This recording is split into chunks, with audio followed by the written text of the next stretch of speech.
Have you ever woken up next to the person you love, only to feel lonelier than when you're alone? Have you ever looked into his eyes and seen a distant void, as if an invisible wall separates the two of you? That feeling has a name. It is a profound disconnection, a pain that no one dares to speak of because it comes from the very place you are supposed to feel safest. And then one day, those dagger-like words appear, "You're too good for me." Words you once thought were a compliment now become a death sentence for the relationship.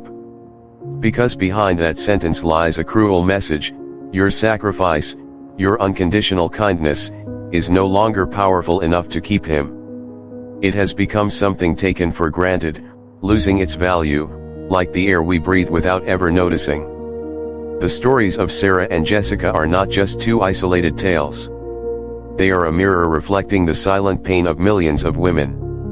Sarah entered love carrying an ancient fear of abandonment. In her mind, love became a secret transaction.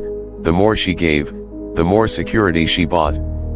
She turned herself into a borderless land, infinitely expanding to receive, never daring to say no. 3 years passed like that, and when he left, Sarah realized a painful truth: all she had done was prolong the death of a relationship that had lost its vitality long ago. Jessica was different. She was called picky by many, but that pickiness was her loyalty to herself. She had a private inner world and was not about to give it up for anyone. When she was in love, Jessica didn't open all the doors of her soul at once. Instead, she invited him to explore one room at a time, but according to the rules she had set. 6 months later, he proposed to her. Not because she was perfect, but because she was brave enough to be herself with all her edges, her mysteries, and her inviolable boundaries. The difference between the two was not in their appearance or personality. It lay in something much deeper. Sarah loved from a place of fear, while Jessica loved from a place of wholeness. Sarah turned love into a plea, Jessica turned it into an invitation. Sarah gave to avoid being left, Jessica gave because she had enough to share.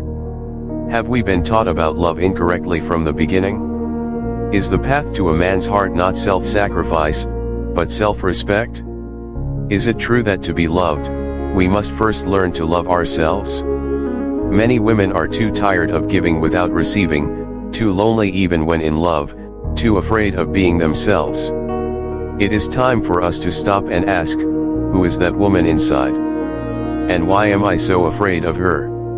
The myths about love that we embrace are not just false beliefs. They are psychological scars, formed from childhood wounds we've never dared to touch. Every time we say "I'll do whatever you want," every time we swallow our tears to smile, we are allowing old wounds to control our present lives. The first myth whispers in your ear, "If I'm good enough, he will love me." This statement sounds harmless, even positive, but it contains a deadly venom. It turns love into a never-ending performance, where you are the actor and he is the only audience. Every day, you step onto the stage with the primal fear that if the performance isn't perfect, the applause will cease, and you will be left alone in the dark. But this is not love. And children who learn to survive by pleasing others will become adults who don't know who they are when there is no one to please. The second myth is even more dangerous: sacrifice will be rewarded. It creates a pathological mindset where love is measured by suffering. You believe that every time you give up what you want, every time you swallow your tears, every time you put his needs first, you are investing in the relationship. But in reality, you are giving from a cracked cup, and no matter how much water you pour in, it will all spill out. The last, and perhaps most cruel, myth: love means never having to say no. This phrase has killed so many relationships before they had a chance to blossom. It turns you into a house without doors, without walls, without boundaries. He can enter at any time, take anything, and leave without knocking.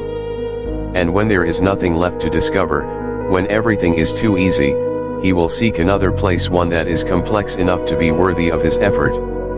The advice you've read, "Play hard to get, don't text first, let him chase you," is like putting a bandage on an open wound.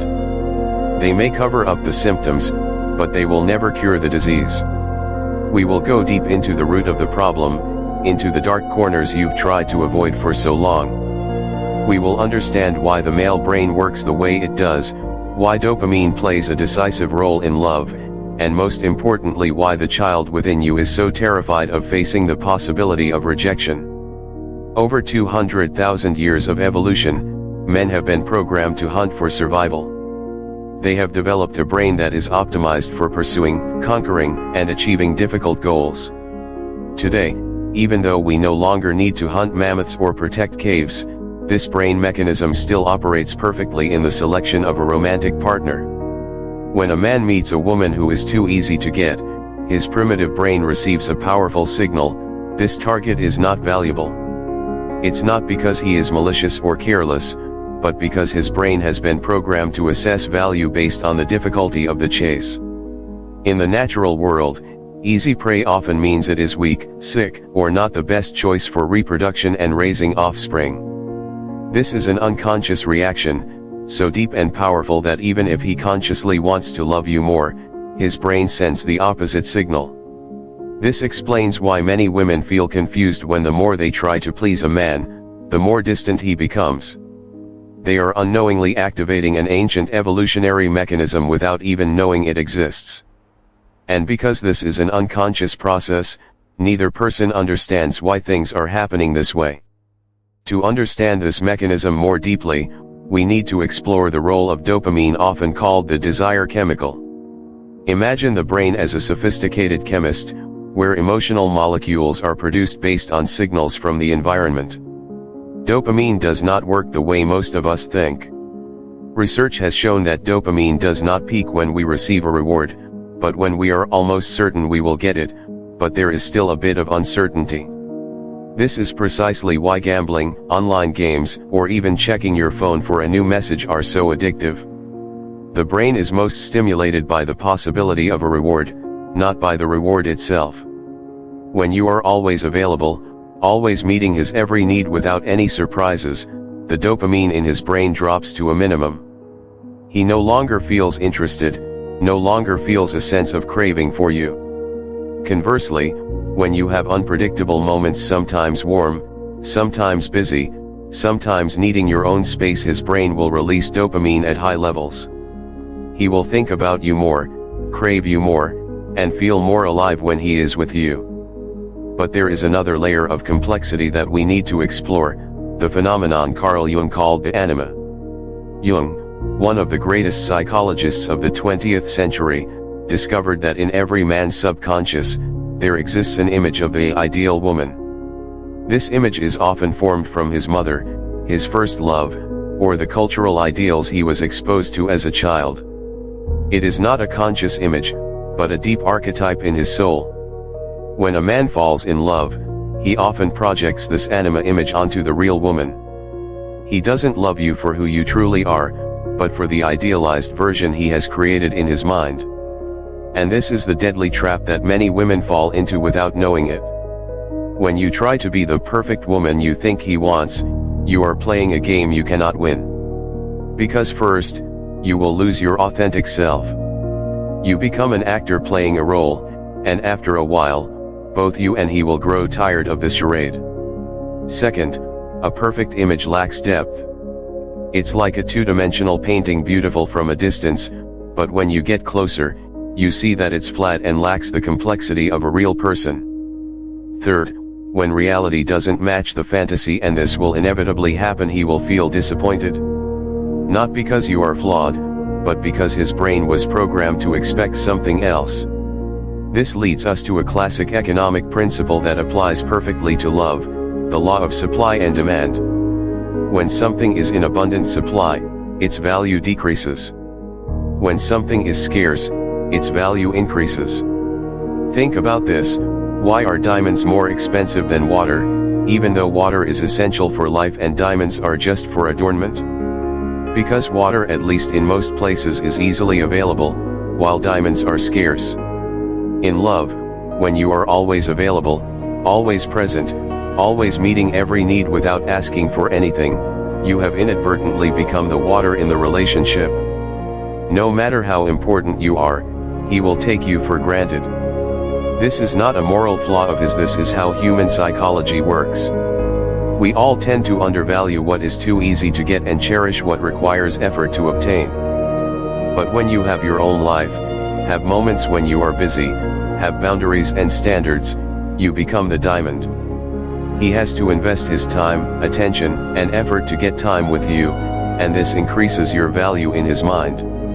More importantly, this reactivates his primitive hunting instinct, not in a negative sense, but in a way that makes him feel alive and purposeful when he is with you. After all this understanding of the brain and chemistry, we arrive at the most fundamental question: who are you, really? This question seems simple, but for someone who has lived too long in the role of a pleaser, it can be the hardest question in the world. You have become so accustomed to defining yourself by how others react to you that you no longer know what you truly want, how you feel, or what your dreams are when there is no one around to please. Over the years, you have unconsciously built two versions of yourself. The authentic self is the person you truly are when no one is watching. It's you at 2 a.m, when you don't have to smile, don't have to be good, don't have to be perfect. It's you with all your contradictions, your complexity, your crazy dreams, your secret fears, and your unspoken desires. The performing self is the safe version you created to survive in the world. It's the you who always smiles, always understands, always sacrifices, and never has complicated needs. The problem is, no one can love a performing self for long. It's like loving a good movie: you can enjoy it, but you can't live with it. Only the authentic self has enough depth, complexity, and humanity to create a meaningful relationship. And this is where psychological science meets lived experience. Studies show that relationships built on authenticity have higher satisfaction rates, fewer conflicts, and are more sustainable over time. Finding your authentic self doesn't happen overnight. It is a slow, sometimes painful, process, but it will ultimately bring a liberation you never thought you could have. The first step is to learn to listen to the inner voice, the voice that has been silenced for too long by fear and the need for acceptance. The second step is to practice speaking the truth about small emotions, starting with safe things and gradually expanding. The third step is to rediscover what you truly enjoy, not because it will make someone happy, but because it brings joy to you. And this is where true power begins to emerge. When you learn to say no consciously, with self-respect and self-love, you are doing more than just setting a boundary. You are teaching the world how to treat you. You are sending a message that your time, energy, and affection have value. And a miracle will happen: the people who genuinely love you will respect these boundaries, while the people who resent you for having boundaries are precisely the ones you need to protect yourself from. This leads us to another profound understanding of the nature of men. We have been taught that to keep a man, we must always be positive, always happy, and never bother them with negative emotions. But this may be one of the biggest misconceptions about love. Imagine you are in a room with perfect lighting, not too bright, not too dark, always at a comfortable level. At first, you feel at ease.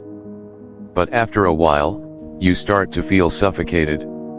You crave change, sometimes brighter, sometimes darker, moments of brilliance and moments of gentleness. That is exactly how the human brain works with emotions. When you always maintain a perfect attitude, you have inadvertently created this monotonous room of light. Men will feel comfortable there for a while, but then they will start to feel suffocated and crave something more real, more alive. Psychological studies have shown that the happiest couples are not the ones who never argue, but the ones who know how to express and handle conflict in a healthy way. Why? Because conflict means that both people care enough to fight for the relationship. When you express disappointment, sadness, or even anger appropriately, you are sending a powerful message: I care about this relationship enough not to pretend everything is okay when it's not. This creates a sense of reality and depth that cannot be achieved when you are always obedient. But there is an art to expressing emotions. It is not about dumping all your emotions on another person without boundaries, nor is it about using emotions as a tool to manipulate or punish. It is about sharing your inner state genuinely and responsibly, with the goal of creating deeper understanding and connection. And finally, the most important thing on this journey is the transition from being a satellite to being a planet. Throughout your years of being a good person, you have unconsciously become a satellite revolving around his life, shining your light on him, but without a light of your own. All your plans, decisions, and even your mood depend on the main planet that is him. But a satellite, no matter how useful, cannot create a powerful attraction. Only planets with their own gravity, their own ecosystem, their unique beauty can attract and keep other planets in their orbit. When you become your own planet, when you have your own passions, an independent network of relationships, good physical and mental health, along with a clear personal vision and goals, a strange thing will happen in the relationship dynamic. Instead of him feeling secure knowing you will always be there, he begins to feel a sense of anxiety that he might lose you. This is not because you are playing games or being difficult, but because you have other options. You bring value to the relationship, you cannot be owned completely, and most importantly you can leave if you are not treated correctly. This may seem paradoxical, but when a person knows that you can live a good life without them, they will invest more to keep you. Dependence creates comfort, independence creates desire. And when you accept the risk of being rejected for who you truly are, when you stop performing and start living authentically, the right people will stay and love you more deeply, more genuinely, and more sustainably than ever before. Because they are loving the real person, not a perfect image.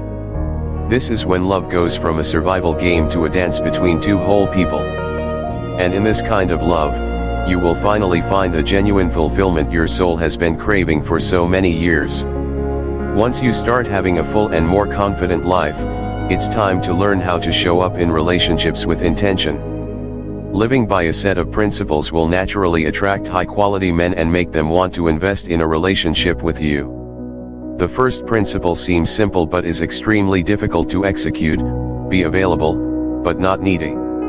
There is a subtle but crucial difference between being available for love and being needy for love. Being available means you have an open heart, ready to connect and share your life with someone. Being needy means you feel incomplete without love, that your life has a big void that only a romantic relationship can fill. This difference shows up in every subtle gesture, in the smallest words. When he doesn't text back immediately, the available woman will think, maybe he's busy, I'll continue with what I'm doing. The needy woman will think, why isn't he replying? Did I do something wrong? Should I text again? And from there, a whole chain of anxious behaviors will be triggered. This anxious energy can be felt immediately, even when you try to hide it. It exists in the way you respond a little too quickly to his texts, in the way you are always willing to cancel your own plans to see him, in the way you constantly need reassurance that everything is okay. Conversely, when you are available but not needy, you can enjoy the conversation with him without needing to analyze every word. You can be happy to see him and also happy when you don't. You become a person who can share joy instead of a person who needs to be rescued from loneliness. The second principle is to have standards and enforce them. Many women fear that having standards will make them seem picky or too demanding. But the reality is the exact opposite. Standards are not a list of rigid demands, but a set of core values about how you want to be treated in a relationship. They act as shields, protecting you from unsuitable people while attracting those who truly appreciate you. When you have clear standards such as expecting respect in communication, needing honesty, or requiring a corresponding emotional investment, you are sending a powerful message: I know my worth and I will not accept anything less. This does not scare away or annoy a high-quality man. On the contrary, it makes him respect you more. He understands that if he wants to be with you, he must make an effort and show it through his actions, not just his words. But having standards is only meaningful when you actually enforce them. Too many women set boundaries only to break them themselves when faced with pressure. Enforcing standards doesn't mean being rigid or unforgiving. It means there are clear consequences when your boundaries are violated. When you are truly willing to enforce these consequences, you will find that you rarely have to use them. The simple knowledge that you will act is enough to change how others treat you. The third principle is healthy unpredictability. This is perhaps the most misunderstood principle. Many people think that being unpredictable means being moody, playing mind games, or creating unnecessary drama. But that is not what we are talking about. Healthy unpredictability comes from you being a developing person, with many facets, and constantly exploring the world around you. When you always agree with all his opinions, always choose what he likes, always react the way he expects, you become like a book he has already finished. There is nothing left to discover. But when you occasionally have your own opinions, when you suggest activities he hasn't thought of, when you show new sides of your personality, you keep the relationship fresh. This means you must continue to grow yourself, learn new things, and experience life to the fullest. When you have a rich life, you will naturally bring new stories, new perspectives into the relationship. He will see you not as a finished book, but as an interesting series that he wants to keep watching. The fourth principle is the ability to express real emotions appropriately. This principle is completely contrary to what we have been taught about keeping the peace in a relationship. For many years, you have been conditioned to believe that expressing negative emotions will push men away. But the truth is, authentic emotions, whether positive or negative, create a much deeper connection than always wearing a perfect mask. When you share that you feel disappointed because he canceled a date at the last minute, you are not being dramatic. You are a human with emotions and you know how to protect them. When you show genuine joy at seeing him, not because you have to be happy but because you genuinely feel that way, you create a moment of real connection. These authentic emotions have a magnetic power that fake emotions cannot have. However, there is an art to expressing emotions. It is not about dumping all your emotions on another person without boundaries, nor is it about using emotions as a tool to manipulate or punish. It is about sharing your inner state genuinely, with the goal of creating deeper understanding and connection. Instead of saying "you always make me angry," you can say "I feel neglected when you don't reply to my texts all day without a heads up. I understand you're busy, but I need to know you're still thinking of me." This way of expressing doesn't attack him but instead opens up an opportunity for the two of you to understand each other better. The last, and perhaps most important, principle: love yourself first. This is not about being selfish or narcissistic. This is about having a healthy and nurturing relationship with yourself. When you love yourself, you will naturally set healthy boundaries, you will not accept disrespectful behavior, and you will attract people who also know how to love themselves and others. Loving yourself means you talk to yourself in a kind tone, the way you would talk to a dear friend. It means you take care of your body and mind, not because you want to be attractive to someone, but because you deserve to live a healthy and happy life. It means you pursue the things that make you feel alive and meaningful, not because they will impress someone, but because they are a part of the person you want to be. When you have a solid foundation of self-love, you will not seek love from a place of deficit. You won't need someone to complete you or save you from loneliness. Instead, you will be able to share your full and rich life with someone. And this is the kind of energy that high-quality men find irresistibly attractive. But these principles are just the tip of the iceberg of a much deeper transformation happening within you. Carl Jung called this process individuation, the journey of becoming the most whole and authentic person you can be. This is not a linear change, but an internal revolution that happens in 4 distinct stages, each with its own challenges and rewards. The first stage is awakening, and it often comes painfully. This is when you begin to realize that the life you are living is not your own. It could be the moment you look in the mirror and don't recognize the woman looking back. It could be when you realize you no longer know what you like, what you want, or what you dream of when there is no one around to please. This stage is full of painful questions. Who have I become? What do I really want?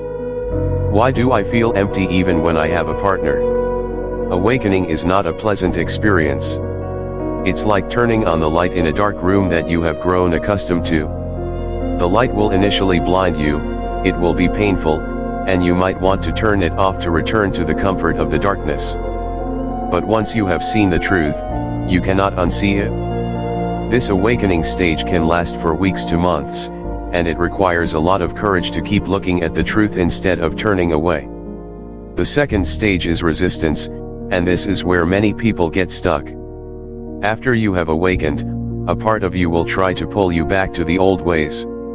This is the battle between the old self, the one who learned to survive by pleasing others, and the new self that is emerging. The old self will whisper, "This is too dangerous.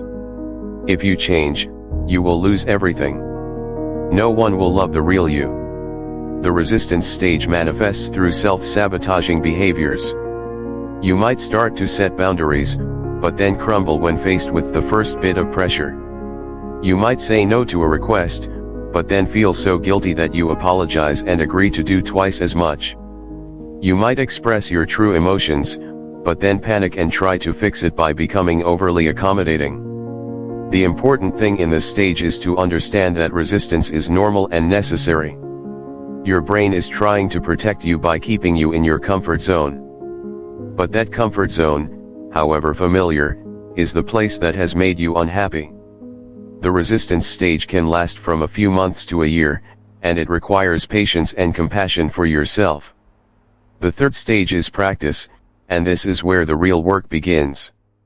You have awakened, you have overcome most of the resistance, and now you begin to deliberately choose new responses. This is the stage of building new emotional muscles. Just like exercising, it will be difficult and uncomfortable at first. Saying no might make you anxious all night. Expressing real emotions might make you feel like you are doing something wrong. But just like muscles, the more you practice, the stronger you become. Every time you choose a new response instead of the old one, you are creating new neural pathways in your brain. Science calls this neuroplasticity, the brain's ability to change and adapt throughout life. Research shows that it takes about 66 days of consistent practice for a new behavior to become automatic. But with profound changes in personality and emotional responses, this process can take from 6 months to 2 years.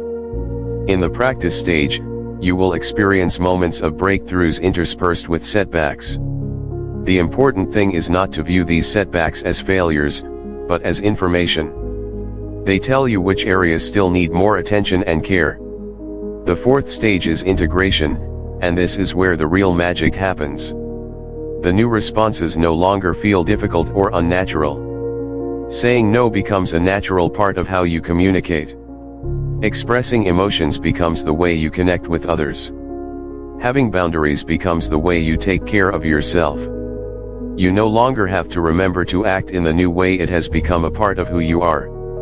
In the integration stage, you will realize that your identity has fundamentally changed. You no longer define yourself as the person who always helps others or the person who never causes trouble. Instead, you can say, "I am a woman who knows her worth, has healthy boundaries, and is ready to share my life with people who are worthy." This identity shift does not just affect how you act, but also how others perceive and react to you. And this is when you will start to notice the signs that men are beginning to fear losing you. But not the kind of toxic or desperate fear. This is the healthy anxiety of a man who realizes he is with a special woman, and he wants to make sure he is worthy of her. The first sign you will notice is that he starts to invest more effort in the relationship. Instead of taking your presence for granted, he begins to plan more special dates. He starts remembering the small details you mentioned and shows his interest through actions. The second sign is that he starts seeking your validation more. Instead of you being the one who always needs reassurance, he now starts asking for your opinion on important decisions. He wants to know that you are proud of him, that you approve of his choices. The third sign is that he becomes more protective of his time with you. He no longer cancels plans at the last minute or shows up late without a good reason. He starts turning down invitations from friends if they conflict with his time with you, as if he is protecting something precious. The fourth, and perhaps most obvious, sign is that he starts to worry about other men in your life.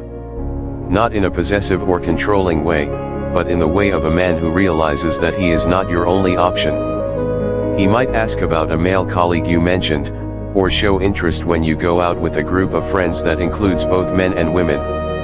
He doesn't forbid or demand anything, but he wants to be reassured that his place in your heart is secure. Why is this approach so effective? The answer lies in the fundamental principles of human psychology. When you become a woman with boundaries, with her own life, and who knows her worth, you activate three powerful psychological mechanisms in a man's brain. The first mechanism is the scarcity principle. When you are not a given, when he has to earn your time and attention, your value in his mind increases significantly. The second mechanism is challenge and achievement. The male brain is programmed to feel satisfied when it completes challenges. When you have standards and boundaries, you create healthy challenges for him. And when he succeeds, he feels a sense of achievement that he cannot get with a woman who has no requirements. The third mechanism is reciprocity and investment. Psychology shows that we value what we have invested effort into. When he has to put in effort to win your affection, he unconsciously values the relationship more. When you have gone through this entire journey from healing the wounded child, through the difficult process of individuation, to becoming a woman with boundaries who knows her worth, you will realize that everything in your life has fundamentally changed. There is a profound shift in the energy you carry. Before, you walked into a room with the energy of someone who is seeking approval, seeking attention. That energy has a pulling quality. It pulls energy from others to nourish itself. But now, you walk into that same room with a completely different energy. It is the energy of someone who has found herself, who has made peace with her past, and who is living from a place of abundance instead of deficit. This energy has a radiating quality. It lights up the space around you and makes others feel better just by being near you. This is the difference between a woman who is looking for love and a woman who is attracting love. This change is not limited to romantic relationships. You will find that friends treat you differently, colleagues respect you more, even strangers react to you more positively. Because when you respect yourself, you teach the world how to respect you. But perhaps the biggest change lies in your own relationship with love. Before, love was a need, a deficit that needed to be filled. Now, love becomes a choice, a gift you can share, an experience you can enjoy without having to cling to it. When someone loves you now, you know they are loving the real you with all your complexity, your boundaries, your dreams, and your flaws. You don't have to maintain a perfect mask, don't have to live in fear that if they see your dark side, they will leave. Because you have learned to embrace your whole self, and in doing so, you have created the space for others to love your whole self too. This creates a completely different kind of intimacy, not intimacy built on dependence and fear of loss, but intimacy built on choice and appreciation. When two people come from a place of wholeness, they can create a relationship where each person makes the other better, instead of needing the other to feel complete. And a wonderful thing will happen: when you stop desperately needing love, quality love will start to find you. Not because you are playing games or applying techniques, but because you have become the kind of person that mature, high-quality men want to be with. They realize that you don't need them to save you from a boring life, but that you are inviting them to join a life that is already wonderful. This is when the phrase "they fear losing you" takes on its true meaning. Not a toxic fear, but a profound appreciation. They understand that a woman like you, independent, deep, who knows how to love herself, is rare. They know that if they don't treat you right, there will be many other men who are ready to. But more importantly, they want to treat you well because you have taught them how to do that through how you treat yourself. This is the foundation for everything that comes next. When you are secure in your identity, have healed old wounds, and have learned to live from a place of abundance instead of deficit, you are ready to build a life that is not only attractive but also sustainable. A life where your attractiveness doesn't come from needing someone, but from being someone worth loving and respecting. Becoming your authentic self is only the first half of the journey. The other half is about building a life so solid that nothing can shake you. This is not about becoming tough or inaccessible, but about having such a stable core that you can love and be loved without losing yourself. Most women make a fundamental mistake: they seek stability from the outside. They think that a good relationship, a stable job, or the approval of others will give them the sense of security they crave. But the truth is, anything that comes from the outside can be taken away. Only what you build inside yourself truly belongs to you and cannot be taken by anyone. An internal locus of control begins with a simple but powerful realization: you cannot control what happens to you, but you can always control how you react. When you have an internal locus of control, you stop being a victim of circumstances. He doesn't reply to your text? Instead of sitting there analyzing and worrying, you decide how to use that time meaningfully. He's in a bad mood. Instead of automatically assuming it's your fault, you realize his mood belongs to him, and you can choose how to react to it. This doesn't mean becoming cold or unemotional. It means having enough internal stability to be able to care without being swept away, to be able to love without losing yourself. In parallel with developing an internal locus of control, you need to design a lifestyle that is not only attractive but also sustainable. An attractive lifestyle begins with having a life that is truly worth living. This means you have passions that you pursue not because they will impress someone, but because they make you feel alive. When you have genuine passions, you naturally become more interesting. You have stories to tell, experiences to share, unique perspectives to bring to a conversation. But more importantly, you have a source of energy and fulfillment that is not dependent on a romantic relationship. This frees you from the pressure of having to find all your meaning and happiness from one man. In addition to personal passions, you need a diverse and rich social network. You need friends who understand and support you, colleagues who respect you, and perhaps even a mentor or coach who helps you grow. When you have a solid social network, you don't place all your emotional and social needs on the shoulders of one man. This is not only good for you but also good for the relationship. He doesn't feel the pressure to be everything to you. Another crucial part of designing an attractive lifestyle is taking care of your physical and mental health. This is not just about looking good, but about feeling strong, energetic, and confident in your own body. Mental health is no less important. When you have good mental health, you are less likely to react emotionally to stressful situations, and you can make decisions from a place of wisdom rather than fear. But perhaps the most important factor is having a clear vision for your life. What kind of person do you want to be in 5 years? When you have a clear vision, you become purposeful and directed. You are no longer a leaf blowing in the wind, but a ship with a destination and a navigation system. This vision creates a special kind of attractiveness. Men are drawn to women who are going somewhere, who have dreams and are actively pursuing them. When you have all these elements, you create what psychology calls social proof and pre-selection. Social proof is the phenomenon where people assess your value based on how others treat you.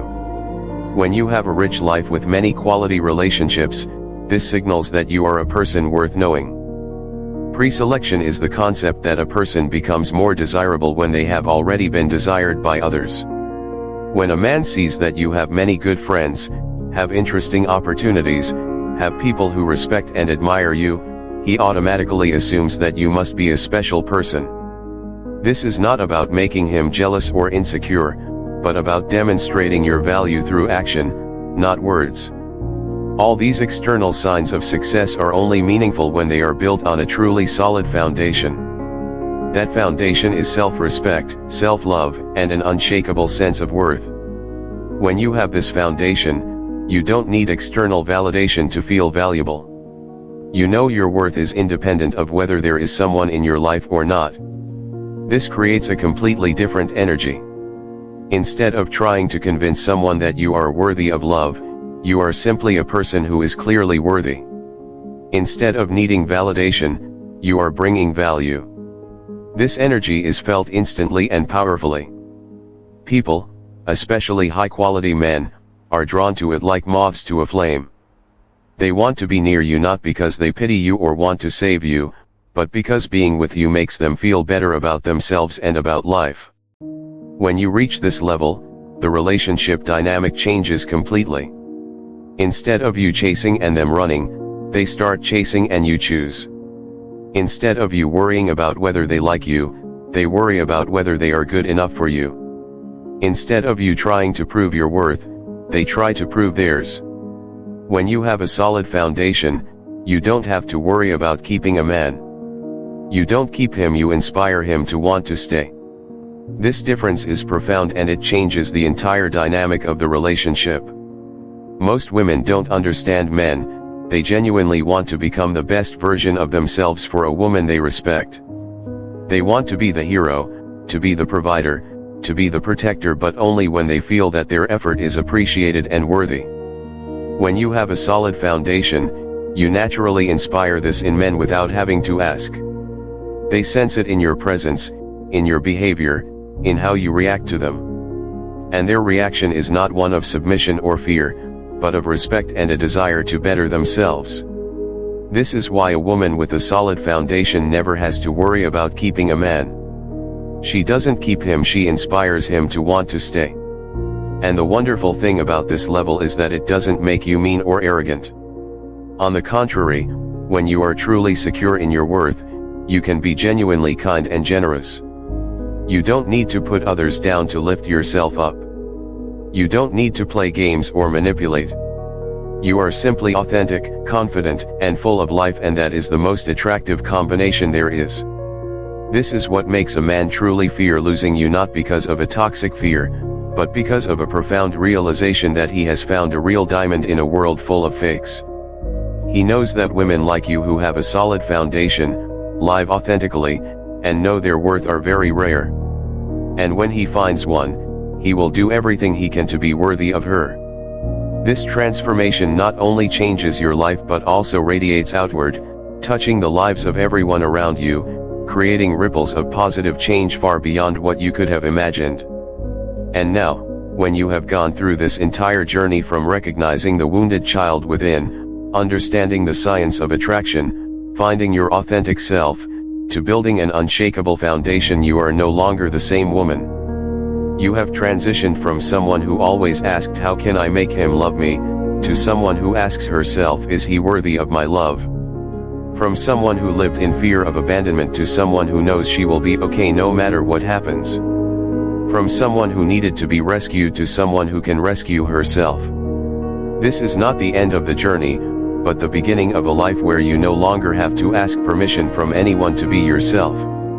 A life where love is not something you desperately seek, but something that naturally finds you. High-quality men will recognize you from a distance. They will be attracted not by desperation or need, but by the light you radiate, the light of a person who has found her way home to herself. And when they fear losing you, it will not be the toxic kind of fear, but a profound appreciation for a real diamond in a world full of fakes. They will know that they have found a rare woman, one who knows how to love herself enough to be able to love others authentically. This is the love you deserve. And now, finally, you are ready to receive it. Hit the like, share, and comment buttons below so this article can reach women who need it. Don't forget to subscribe to the Love and Psyche channel so we can continue to explore the journey of becoming the strongest, most authentic, and most desirable version of yourself.